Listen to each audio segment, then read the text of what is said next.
에베소 3장 14절로 21절까지 말씀을 가지고 기도할 때에 라고 하는 제목으로 두 번째 말씀을 드리겠습니다.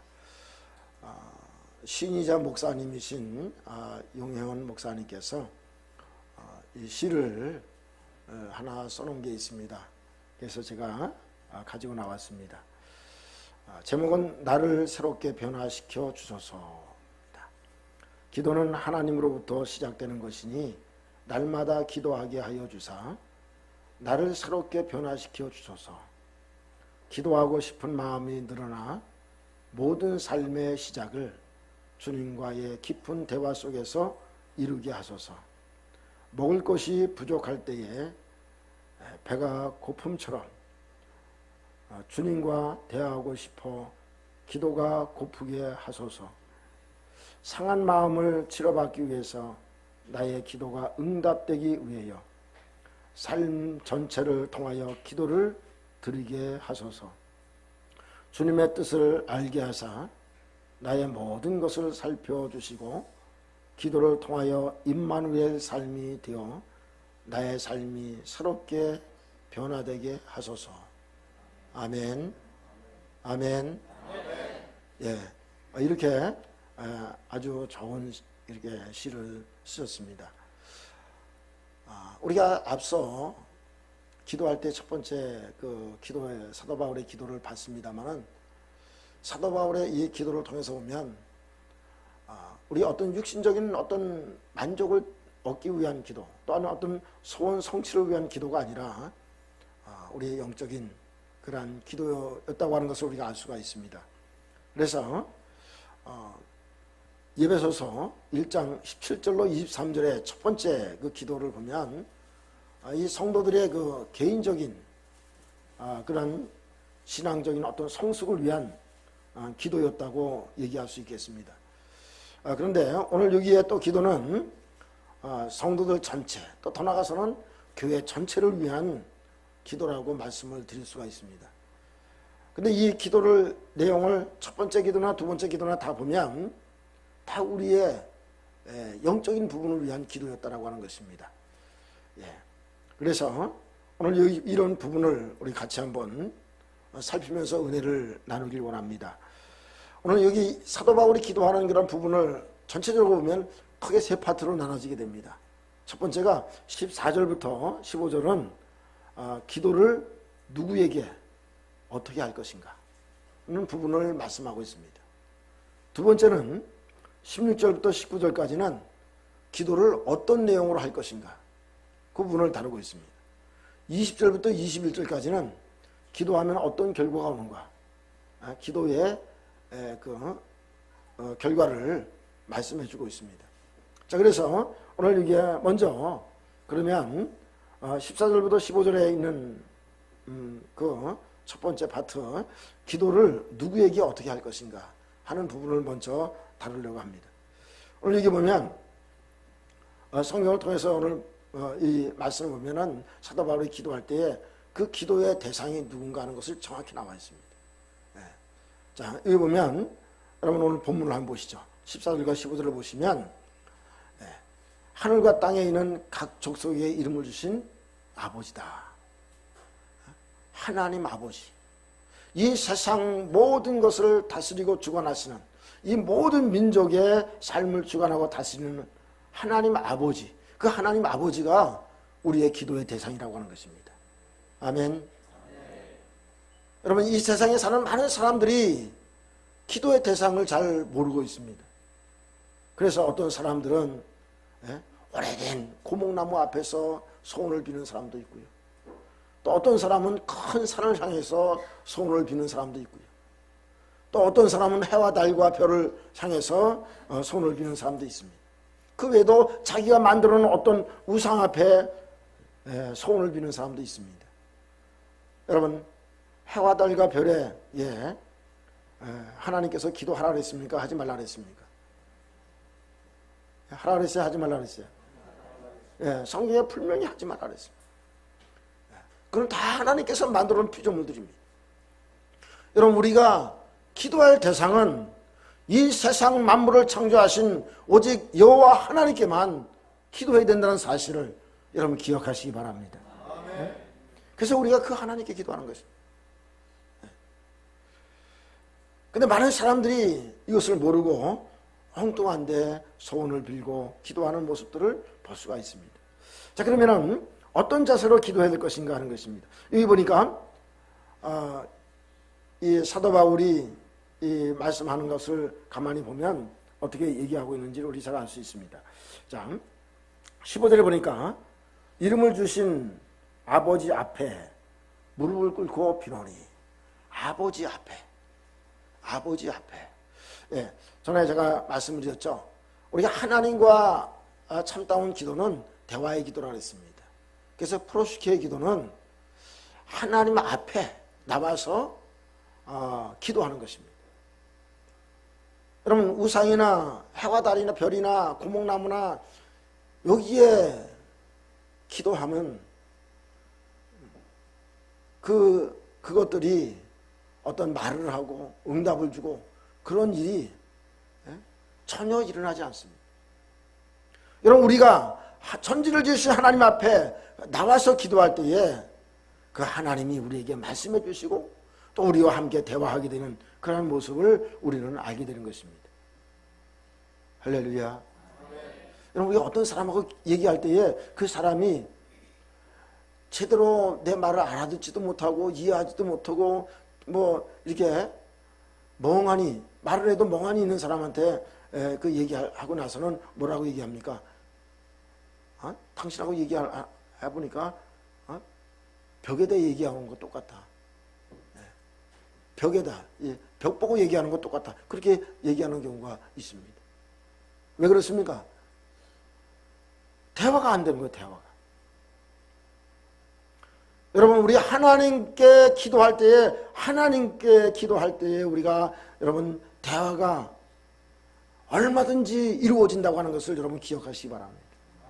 우리가 하나님께 기도하고 우리가 응답하지 못하는 원인들이 여러 가지가 있을 수 있습니다.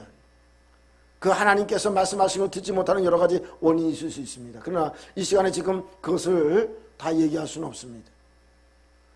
우리가 영적으로 깨어있고 열려있으면 하나님께서 말씀하시는 걸 다 듣게 되어 있습니다. 그래서 내 양은 내 음성을 듣나니 그렇게 분명히 주님께서 말씀하셨습니다. 그래서 여러분, 우리가 언제든지 주님의 음성을 듣고 믿음의 생활을 감당하는 여러분 꼭 되시기를 간절히 바랍니다. 우리는 어떤 허공을 향해서 기도하는 사람들이 아닙니다. 하나님과 친밀하게 얼마든지 대화하면서 기도하는 그런 사람들이라고 하는 것을 여러분 꼭 기억하시고 여러분 하나님과 긴밀한 교제가 이루어지기를 간절히 바랍니다. 자, 그런데 오늘 여기에 또 이렇게 얘기를 하면서 어떤 얘기를 합니까? 무릎을 꿇고 기도한다 이렇게 되어 있습니다. 무릎을 꿇고. 여러분, 우리가 무릎을 꿇는다고 하는 그런 의미는 어떤 의미가 있을까? 여러분, 무릎을 꿇고 기도한다고 하는 것은 하나님 앞에 겸손하게 기도하는 걸 얘기합니다. 여러분, 하나님께 겸손하게 기도하는 뿐만 아니라 또 어떤 것이 있습니까? 하나님께 철저하게 도움을 구하는 그런 자세입니다. 나는 아무것도 할 수 없습니다. 하나님이 도와주셔야 됩니다. 그런 겸손한 마음으로 기도하는 것을 얘기합니다. 또 다른 의미가 있다면 어떤 의미가 있을까요? 하나님께 간절하게 부르짖는 그런 자세입니다. 할렐루야. 우리가 주님 앞에 기도할 때에 이런 기도가 필요합니다. 네.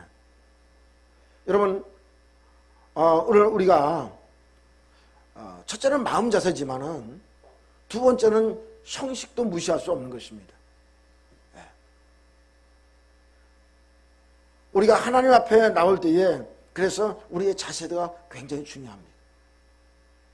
요즘에 하나님께서 받으시는 그러한 예배의 형태는 우리가 여러 가지 형태로 예배 드릴 수는 있겠지만 그러나 여러분 우리가 주님 앞에 나올 때 이런 모습들을 이 성경 말씀을 가만히 보면 우리가 주님 앞에 나올 때 경건된 모습으로 나와야 될 것이고요. 그 다음에 우리의 이 자세가 주님 앞에 나올 때에 이 복장 하나 자세도 우리가 바르게 우리가 하고 나와야 된다고 하는 것입니다. 우리가 주님 앞에 나올 때에 이 자세가 되게 중요한 거예요. 그래서 여러분 할 수만 있으면 여러분들 주님 앞에 나올 때에 집에서 내가 제일 아끼고 좋은 걸 그걸 입고 나오시는 게 좋습니다.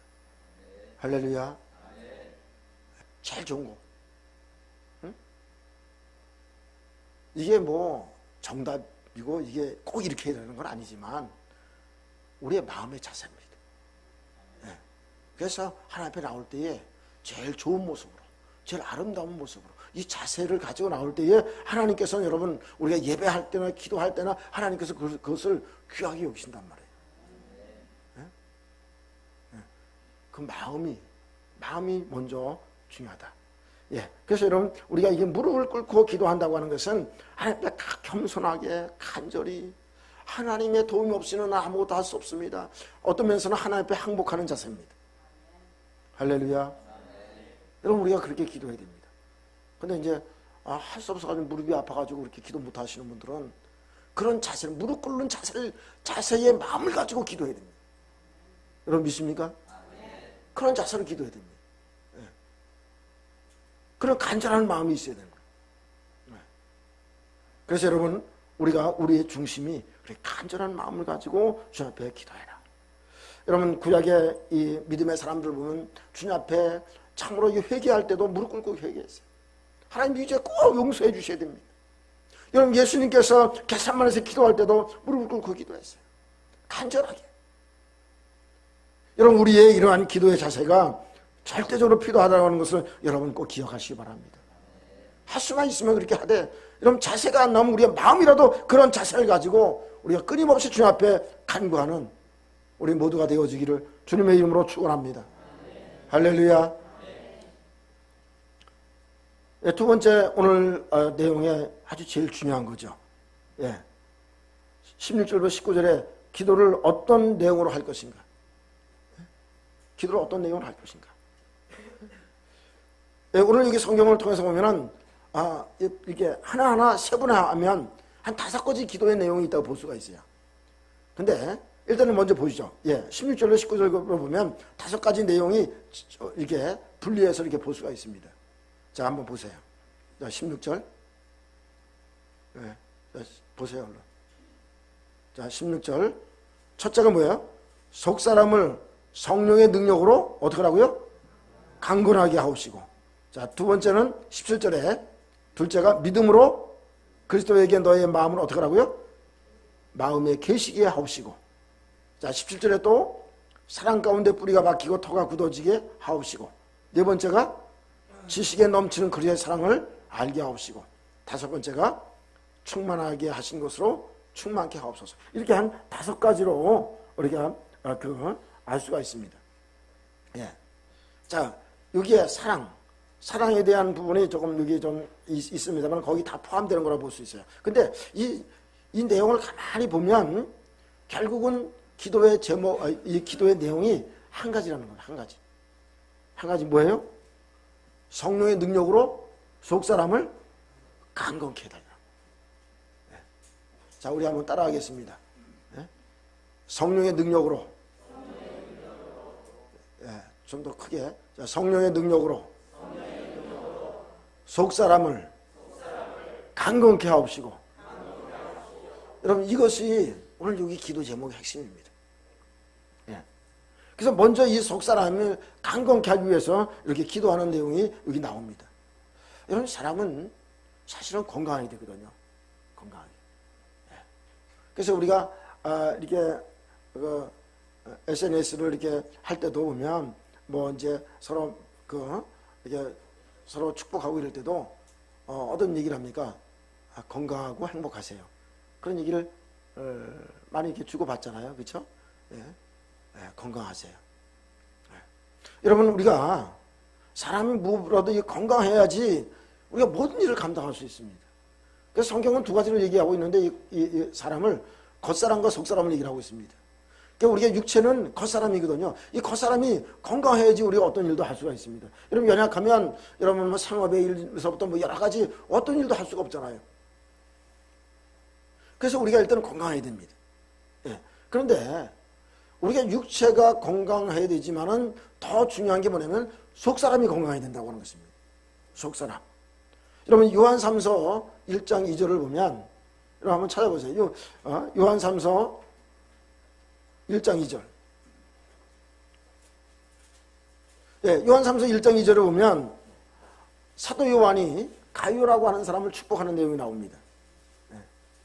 그러니까 우리가 잘 알고 아주 유명한 말씀이죠. 자, 찾으셨으면 같이 읽겠습니다. 시작.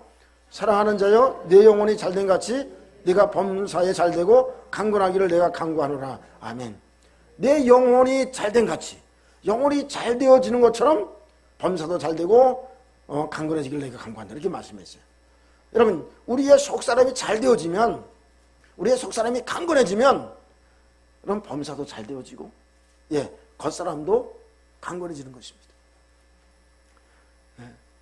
자, 그래서 다른 데 보면 고린도후서 4장 16절에 보면 그러므로 우리가 낙심하지 않으니 우리의 겉사람은 낡아지나 우리의 속사람은 날마다 새로워지리도다. 그렇게 말씀했어요. 예, 우리의 속사람이 날마다 새로워진다. 로마서 7장 22절에 보니까 내 속사람으로는 하나님의 법을 즐거워한다. 여러분, 우리의 속사람이 강건해져야지 된다라고 하는 것을 얘기를 하고 있습니다. 자, 그런데 여러분, 이 사단은 우리의 속사람이 강건해지기를 원치 않습니다. 할 수만 있으면 우리의 속사람이 병들고 약해지기를 원하고 있습니다. 그래서 여러 가지로 방해하는 것입니다. 여러 가지로 방해합니다. 그래서 사람들로 하여금 여러분 특별히 그 마음속에 있는 지정의를 붙잡아 가지고 아무것도 하지 못하도록 방해하는 그런 모습들을 볼 수가 있어요. 그래가지고 영적으로 하나님께로 향하지 못하도록 방해한다고 하는 것입니다. 예. 우리의 양심의 감각을 둔하게 만들어가지고 무디게 만들어가지고, 그래서 성경은 화인 맞은 양심이라 그러는데, 여러분 그 양심을 감각을 어둡게 만들어가지고 무감각하게 만들어가지고 하나님을 잘 믿지 못하게 만듭니다. 우리의 의지가 하나님께로 향하지 않고 자꾸만 육신적으로 향하게 만듭니다. 예. 또 우리가 갖고 있는 세상적인 지식을 통해 가지고 이 하나님의 진리의 말씀을 믿지 못하게 만듭니다. 그래서 여러분 우리의 이 견고한 세상적인 지식, 경험, 우리가 알고 있는 모든 학식, 이런 것들이 다 부셔져야만이 우리가 하나님의 은혜 가운데 들어가게 되고 하나님의 축복을 우리가 누리는 삶으로 들어갈 수 있다고 하는 것입니다. 자, 그래서 우리의 이 속사람이 날마다 강건해져야 된다. 사도 바울은 옥에 갇혀 있으면서도 이 예배소 성도들을 위해서 기도할 때에 그들이 육신적으로 상업의 복을 받고 뭐가 잘 되어지고 이런 것보다는 이 속사람이 성령의 능력으로 속사람이 강건해지도록 그렇게 기도했다고 하는 것을 알 수가 있습니다. 여러분, 우리가 육신적인 건강도 몇 가지 조건이 있습니다. 우리가 건강해지기 위해서는. 그래서 제가 이 건강에 대한 그런 부분을 얘기하는 사람들의 이렇게 한번 쭉 보니까 여러 가지 건강을 위해서 필요한 조건들이 여러 가지가 있겠지만은 제가 이렇게 딱 살펴보니까 핵심적으로 한 5가지가 있더라고요. 첫째가 뭐냐면 물입니다. 물을 잘 마셔야 된다는 거예요. 근데 물도 어떤 물이냐면 약알칼리수. 근데 이 물 먹는 거 타이밍이 참 중요하대요. 그러니까 이거 물에 대해서 얘기하다 보면 이게 1시간이 다 가버리니까 얘기할 수가 없어요. 예. 그래서 진짜 내가 건강하고 싶다는 분은 개인적으로 오세요. 제가 알려드릴게요. 이 물 먹는 타이밍이 중요하대요. 그 다음에 물이고요. 두 번째가 뭐냐면 공기입니다. 공기. 사실 우리가 이 도시에 사는 사람들은 공기가 안 좋아요. 예. 공기, 오염된 공기. 그래서 우리가 좋은 맑은 공기를 마셔야 됩니다. 이번에 우리 그 목사님도 수련회를 하는데요. 어디서 가졌냐면 대둔산에 가졌어요. 대둔산. 공기 진짜 끝내주더만요. 새벽에 일어나가지고 그냥 그 산책을 하면서 기도하면서 너무 좋은 거예요. 한 10년은 젊어졌어. 공기가 얼마나 좋은지. 예. 그래서 여러분 좋은 공기를 마셔야 돼요. 예. 좋은 공기. 그 마시도록 애를 쓰셔야 돼요. 그래가지고 기회가 되면 여러분 일주일에 한 번은 좋은 공기 마시러 좀 다니세요. 그 다음에 세 번째가 뭐냐면 좋은 음식입니다. 좋은 음식이라고 하는 것은 뭐냐면 오염되지 않은 것, 특히 인스턴트 식품 이런 거 최대한 멀리 하셔야 됩니다. 그러면 건강해집니다. 그 다음에 넷째가 뭐냐면 평안한 마음을 가져야 됩니다. 스트레스를 안 받을 수 없지만 스트레스를 최소한 제거시켜야 되는데, 여러분 우리에게 유리한 게 있습니다. 우리 믿는 사람들은. 믿는 사람 유리한 게 뭐냐면 우리가 예수를 믿기 때문에 우리의 마음이 얼마든지 편안할 수 있습니다. 아멘. 여러분 로마서 14장 7절에 보니까 하나님의 나라는 먹고 마시는 것에 있는 것이 아니라 성령 안에서 의와 평강과 희락이라고 했습니다. 우리 예수 믿는 사람의 장점이 뭐냐면 우리가 하나님 믿기 때문에 그 사람들이 하나님 나라가 마음속에 임하기 때문에요, 마음에 평안이 있는 겁니다. 할렐루야. 여러분 우리 성도님들 다 그렇게 편안하실 줄 믿습니다. 여러분 그럼 건강한 거예요. 마지막이 뭐냐면 마지막 다섯 번째가 운동입니다. 운동. 여러분 이 네 가지가 충족된다 할지라도 또 필요한 게 뭐냐면 운동을 하지 않으면 안 돼요. 그래서 절대 운동을 하셔야 됩니다. 특히 나이가 먹을수록 운동을 하셔야 됩니다. 할 수 있는 운동을 하셔야 돼요. 숨쉬기 운동만 하셔는 안 됩니다. 그래서 집에서 할 수 있는 운동 여러 가지가 있습니다. 걷지 않아도 얼마든지 그런 운동을 여러분들이 찾아가지고 조금은 운동하셔야 돼요. 그래야지 건강합니다. 혈액순환도 좋아지고요, 여러 가지 좋아지는 겁니다. 할렐루야. 그래서 이 다섯 가지가 있으면 여러분 건강하게 지낼 수 있어요. 자, 하여튼 우리가 이렇게 육신적인 건강도 참 중요한데, 그러면 우리가 이 속사람이 강건해져야 된다고 하는 게 말씀하는데, 사도 바울은 간단하게 얘기를 하고 있습니다. 우리 속사람이 강건해지는 그런 비결은 뭐냐? 하나님의 풍성의 그 영광의 풍성함을 따라서 성령의 능력으로 강건해지면 된다는 거예요. 여러분 우리의 속사람은 성령의 능력으로 강건해진다는 거예요. 할렐루야. 그럼 여러분 우리가 성령 충만 받아야 돼요? 받지 말아야 돼요? 성령 충만 받아야 돼요. 그 성령 충만 받으려면 기도해야 돼요? 안 해도 돼요? 기도해야 된다는 거예요. 그래서 여러분 우리가 성령 충만 받아서 우리가 이 속사람이 강건해지기 위해서 우리가 힘써야 됩니다. 그러기 위해서 필요한 게 뭐예요? 기도 생활이에요. 여러분 기도하지 않고 우리가 성령 충만 받을 수 없고, 성령 충만 못 받으면 우리의 속사람이 강건해질 수가 없다는 겁니다. 그래서 여러분 성령 받은 사람들이 날마다 속사람이 강건해지고 그들의 삶이 새롭게 변화되는 놀라운 역사들이 얼마나 일어납니까?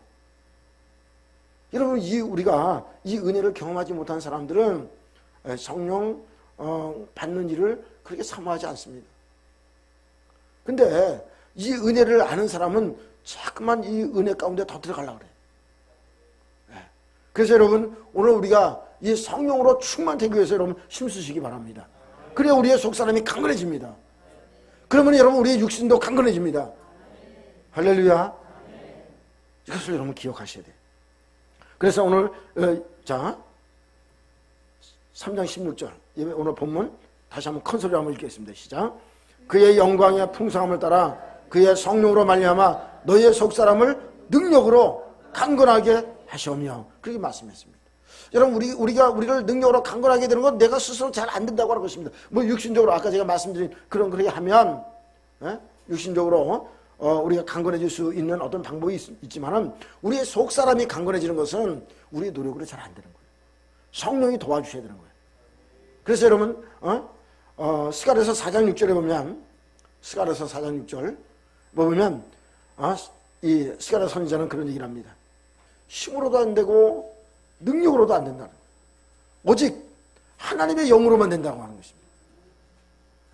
자, 찾으셨어요? 자, 읽겠습니다. 시작. 그가 내게 대답하여 이르되 여호와께서 스룹바벨에게 하신 말씀이 이러하니라. 만군의 여호와께서 말씀하시되 이는 힘으로 되지 아니하고 능력으로 되지 아니하고 오직 나의 영으로 되느니라. 아멘. 하나님의 영으로 되어진다고 하는 것입니다. 그러므로 여러분 오늘 우리가 강건하게 되는 것은 하나님의 영으로 되어진다. 여러분 우리가 성령 충만 받을 때 이 성령으로 충만하게 되면 여러분 우리에게 지혜가 충만하게 되기도 하고요. 우리가 성령 충만 받으면요, 여러분 성령의 열매가 맺어지기도 합니다. 예? 여러분 성령 충만 받게 되면 갖가지 은사들이 나타나기도 합니다. 예? 고린도전서 12장 7절로 11절까지 쭉 나옵니다. 여러분 성령의 열매에 대한 얘기는 갈라디아서 5장 20절로 23절에 쭉 나오죠. 예? 이거 쭉 나옵니다. 이 성경의 이 말씀을 통해서 보면 이 성령으로 충만케 될 때 놀라운 역사들이 일어나는 것을 볼 수가 있습니다. 이 구약 성경에 여러 사람들이 많이 나옵니다만은 이 구약에 나오는 여러 그 사람들의 모습을 보면 이런 성령이 충만한 사람들이 이 강건해지는, 이 속사람이 강건해지는 모습을 볼 수가 있어요. 예, 초대교회 첫 번째 왕인 사울 왕이죠. 예, 이 사울 왕은 아주 연약한 사람이었어요. 이스라엘 백성들을 다 모아가지고 제비를 뽑으려고 하는데도 그 자리에 못 나오고 이게 짐 싸놓은 뒤에 이게 숨어 있어요. 이렇게 마음이 여리고 약한 사람이. 그래서 이제 불러가지고 다 불러가지고 제비 뽑아가지고 보니까 사울이 뽑혀가지고 이제 사무엘이 그에게 기름을 부었습니다. 예. 사무엘상 10장 10절에 보니까 이 성령의 기름 부음을 받음으로 말미암아 성령이 임함으로 그가 이제 놀라운 역사가 일어나는데 이게 그가 성령의 충만함, 기름 부음을 나서 하나님의 영이 그에게 충만하게 임하니까 그가 담대해져 가지고 이스라엘 백성들을 위협하는 그 다른 족속을 치러 군사를 몰고 싸우러 나가는 것을 볼 수가 있어요. 성령이 충만 받으니까 그 속사람이 강건해 담대해지는 것을 볼 수가 있습니다. 여러분 우리가 잘 아는 다윗 같은 경우도 어린 다윗이 나중에 사무엘서를 통해서 성령의 기름 부음을 받잖아요. 근데 기름 부음을 받을 때에 이 성령의 기름을 이 사무엘을 통해 가지고 기름 부음을 이렇게 받을 때에 여호와 영이 크게 감동되었다고 했습니다. 성령에 붙잡히게 됩니다. 골리앗이 쳐들어왔을 때에 많은 이스라엘 백성들, 특별히 군사들이, 장군들 이런 사람들이 골리앗과 싸울 생각을 못하고 다 벌벌 떨고 있었습니다. 그럼 뭡니까? 다 속사람이 약한 거예요. 근데 다윗이 그 골리앗을 본 다음에 자기 나가서 싸우겠다는 거예요. 강하고 다 안 됐습니다. 속사람이 강건했습니다. 너는 칼과 단창으로 오니와 나는 만군의 여호와의 이름으로 나간다. 그러면서 물맷돌 가지고 나가서 돌려가지고 던졌을 때에 여러분 그 물맷돌이 골리앗 이마에 그냥 박히는 놀라운 역사가 일어났잖아요. 할렐루야. 여러분 이 속사람이 강건해요. 속사람이 강건해진 사람은 어떤 사람이 강하고 담대해집니다. 그 모습이 그렇게 나타납니다. 근데 자신감 없고 늘 못한다고 하고 나는 이거 못해요. 저것도 못해요. 막 이런 사람들은 이 속사람이 약해서 그래요. 네. 여러분 우리의 속사람을 강건케 하시길 바랍니다. 성령의 기도함으로 여러분 성령의 능력으로 우리의 속사람이 강건해야지 우리가 주님 앞에 서는 날까지 맡겨진 사명을 끝까지 감당할 수 있습니다. 아멘. 특히 여러분 연세 드신 분들 난 나이가 먹어서는 난 힘들어요. 못해요. 그런 얘기 하지 마세요. 성령으로 모세는 여러분 하나님의 부름받을까지 성령 충만했습니다. 그리고 그는 여러분 느보산까지 올라가는데 그 산으로 올라가는데 지치지 않았습니다. 눈이 흐려지지 않았습니다. 할렐루야. 여호수아에게 안수할 때에 여호수아에게 성령의 기름 부심이 충만하게 임하고 여호수아에게 지혜의 영이 임했습니다. 나이가 먹어서 안 된다고요? 아닙니다. 우리의 속사람이 약해서 그렇습니다. 여러분 우리 모두가 젊든지 연세가 많으신지 할 것 없이 여러분 우리의 속사람이 강건해지길 바랍니다. 그래서 여러분 주님 앞에 서는 날 우리가 끝까지 사명 잘 감당할 수 있는 우리 모두가 되어지길 간절히 바랍니다. 여러분 그러기 위해서는 우리가 또 할 일이 몇 가지가 있습니다. 하나님께서 우리에게 성령의 능력으로 우리의 속사람을 강건해 주는데 우리가 해야 할 일이 있습니다. 그게 뭐냐면, 자, 3장 17절. 같이 한번 읽겠습니다. 시작.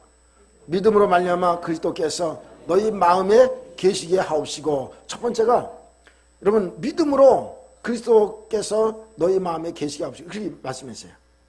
즉 우리의 속사람이 강건해지기 위해서 우리가 할 일이 뭐냐면 믿음으로 예수님이 우리의 마음에 계시도록 기도해야 된다고 하는 것입니다.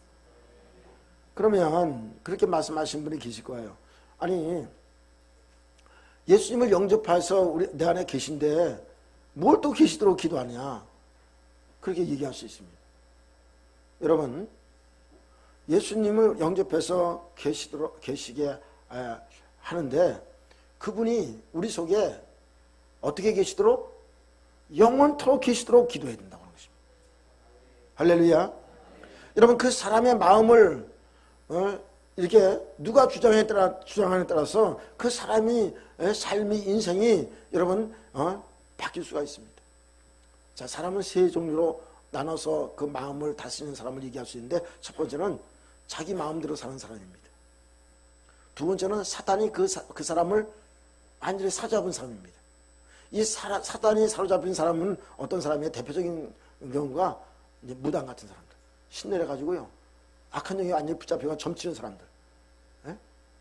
점치는 것도 배워서 치는 거하고 그 사단의 영이 이렇게 그래서 뭐 신내렸다 그러잖아요. 신내리는 거하고 다르요. 그러니까 신내린 사람들.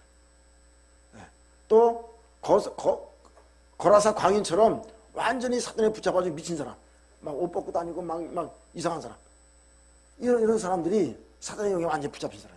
근데 첫 번째 자기 마음대로 사는 사람도 결국은 배후에서 사단의 영이 역사하는 사람이에요.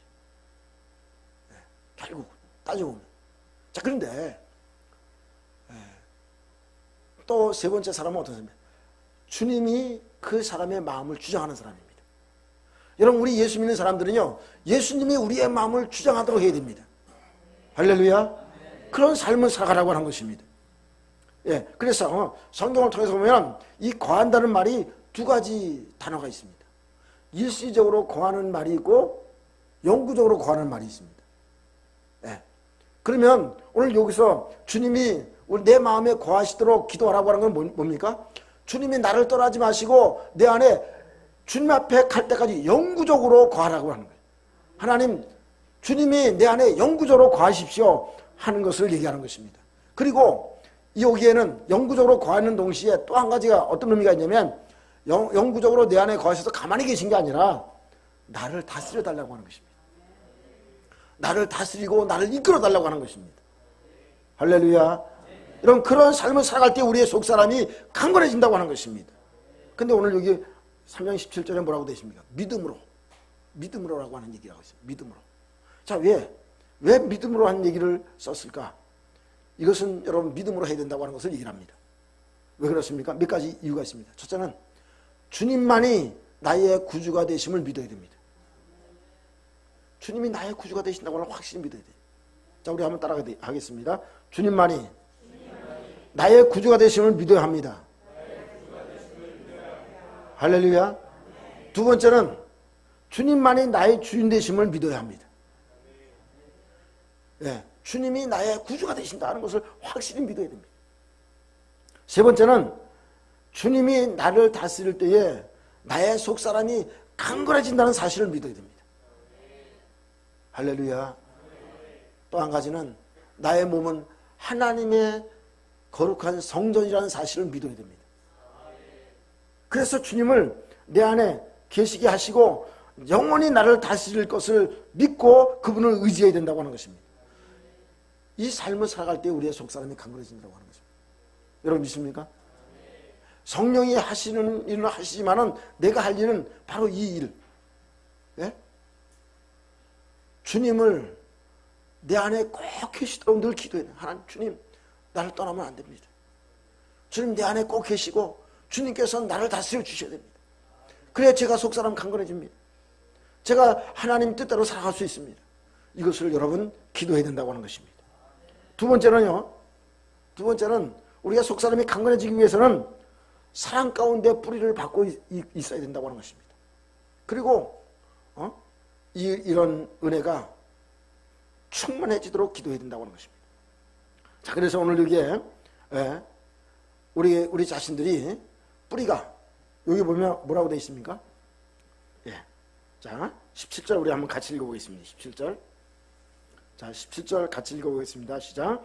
믿음으로 말미암아 그리스도께서 너희 마음에 계시게 하시고 너희가 사랑 가운데 뿌리가 박히고 터가 굳어져서 그렇게 말씀하고 있습니다. 자, 우리 속 사람이 강건해질 수 있는 비결이 뭐냐면 우리 자신들이 사랑 가운데 우리가 뿌리가 박히도록 기도해야 된다고 하는 것입니다. 먼저 하나님의 사랑을 알아야 됩니다. 여러분, 하나님의 사랑이 얼마나 큰지를 우리가 알고 그 사랑 가운데 들어가야 된다고 하는 것이죠. 그 하나님의 사랑을 우리가 알지 않는 한 우리가 사랑 가운데 뿌리가 내릴 수가 없습니다. 자, 그래서 그 하나님의 사랑, 즉 예수 그리스도의 사랑이 얼마나 큰지를 여러분 알기 위해서는 우리가 필요한 것이 뭐냐? 자, 18절 19절에 보니까 자, 18절 19절도 한번 같이 읽어보겠습니다. 시작. 능히 모든 성도와 함께 지식이 넘치는 그리스도의 사랑을 알고 그 너비와 길이와 높이와 깊이가 어떠함을 깨달아 하나님의 모든 충만하신 것으로 너에게 충만하시기를 구하노라. 여러분, 먼저 우리가 뿌리가 박히고 터가 견고해질 수 있는 그런 신앙 가운데 우리의 속사람이 그렇게 견고해질 수 있기 위해서는 그리스도의 사랑을 알아야 된다고. 하나님의 사랑, 이 사랑이 얼마나 큰지를 알아야 된다, 이것을 말씀하고 있어요. 자, 그런데 여러분, 그 넓이, 이 하나님의 사랑의 넓이가 얼마나 넓은지 알아야 된다는 거예요. 여러분, 우리 찬송에도 있죠. 하나님의 사랑이 얼마나 넓은지. 그것을 기록하려니까 하늘을 두루마리 삼고 바다를 머물러 삼아도 다 기록할 수 없다. 그렇게 표현하고 있어요. 여러분, 그 큰 하나님의 사랑을 여러분 우리가 정말로 깨달아 알아야 됩니다. 그 사랑을 모르면은 여러분 우리가 속사람이 강건해질 수가 없어요. 뿌리가 내릴 수가 없기 때문에. 근데 그 하나님의 사랑의 넓이가 그냥 우리가 이해하기 쉽게, 하나님의 사랑의 넓이가 어느 정도 넓으냐? 이 세상 모든 민족을 사랑한다고 하는 것입니다. 그래서 요한복음 3장 16절에 하나님이 세상을 이처럼 사랑하사 독생자를 주셨어요. 하나님이 이 세상에 있는 모든 민족을 다 사랑하는 겁니다. 근데 여러분, 우리는 어떻습니까? 우리 사람의 사랑은 어떻습니까? 우리는 기본적으로 내가 좋아하는 사람, 내 혈육을 비롯한 내가 좋아하는 사람만 거의 사랑하게 됩니다. 내 마음에 들지 않는 사람은 사랑하지 않게 돼요. 나와 관계없는 사람은 사랑하지 않게 돼요. 근데 하나님의 사랑은, 하나님은 어떤 사람이든지 다 사랑한다고 하는 것입니다. 여러분, 이런 하나님의 사랑을 우리가 넓이를 알아야 됩니다. 하나님께서 사랑하실 때에 그 길이가 얼마나 긴지, 하나님께서 자기의 사람을 사랑하실 때에 요한복음 13장 1절에 뭐라고 되어 있어요? 끝까지 사랑하시느니라. 끝까지 사랑. 여러분, 우리의 사람은 사랑한다고 하지만 어느 날 그 사랑이 변질되어 가지고 여러분 그 사랑이 끝나버릴 때도 많아요. 근데 여러분, 하나님의 사랑은 끝까지 사랑하시는 사랑이라고 하는 것입니다. 여러분, 우리도 그런 사랑이 되어야 된다고 하는 것입니다. 여러분, 하나님의 사랑의 깊이는 우리가 무엇으로도 잴 수가 없다고 하는 것입니다. 우리도 그러한 사랑 가운데로 우리가 들어가야 된다고 하는 것입니다. 그래서 오늘 저나 우리들은 이것을 여러분 기억하시기 바랍니다. 여러분, 우리가 사랑 가운데 있어야 됩니다. 우리가 하나님 말씀을 많이 배우지만은 여러분, 하나님 말씀을 많이 알면, 잘못하면 사랑이 없이 말씀을 많이 알면 교만해질 수밖에 없습니다. 그래서 고린도서 8장 1절에 지식은 교만하게 한다, 이렇게 말씀했어요. 그러나 여러분, 사도 베드로는 어떤 얘기를 했습니까? 사랑은 모든 허물을 덮느니라. 할렐루야. 그래서 여러분, 우리가 사랑의 뿌리를 내려야 된다라고 하는 것을 얘기를 하고 있습니다. 오늘 저나 우리 성도들이 이것을 여러분 꼭 기억하시기 바랍니다. 이러한 사랑, 이 사랑을 우리가 사랑 가운데 구하며 그것에 뿌리를 내릴 때에 우리의 속사람이 강건해지는 놀라운 역사가 일어난다고 하는 것입니다.